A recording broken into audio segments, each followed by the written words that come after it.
ചോദിക്കില്ലേ ആരാന്ന്? ഞാനൊരു വഴിപോക്കനാ. ഇവിടെ ചുറ്റമ്പലത്തിൽ എന്താ കാര്യം? ഇത് പൊതുവഴിയല്ല. നമ്മൾ ആരാണാവോ? അതല്ലല്ലോ ഞാൻ ചോദിച്ചതിനുള്ള മറുപടി. ഇതെന്താണ്?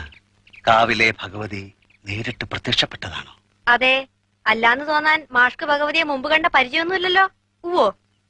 സത്യം. ആ ശ്രീത്വം വിളങ്ങുന്ന മുഖം, അഴിഞ്ഞു വീണ കേശഭാരം, വാക്കിലും നടപ്പിലും അനുഭവപ്പെടുന്ന ദൈവീക ഭാവം എന്നൊക്കെ പറയണെങ്കിലേ കണ്ണുപൊട്ടനായിരിക്കണം കാണുന്നവൻ. ഇത് വെള്ളരിക്കണ്ടത്തിലെ കണ്ണേറ് കോലം പോലെ. കോലത്തെ അടിച്ചളിക്കാരിയാ. ദേ, ഈ ചുറ്റമ്പലത്തിന്റെ ഉള്ളിലായതുകൊണ്ടേ അതിനുള്ള മറുപടി ഉണ്ണിമായ പറയണില്ല. അടിച്ചളിക്കാരി. കോലത്തെ തമ്പുരാട്ടിയാടോ മാഷേ? അതേതാ ടീച്ചറെ? ഞാൻ അറിയാത്തൊരു തമ്പുരാട്ടി കോലത്ത്. ഈ ഞാൻ ആരാണാവോ? തമ്പുരാൻ, കണിമംഗലം കോവിലകത്തെ ജഗന്നാഥൻ തമ്പുരാൻ. കണ്ടാലും പറയും ഒരു തമ്പുരാൻ. കോലോമാൻ ചാളുടെ ബാല്യക്കാരനാ ആയിരിക്കും.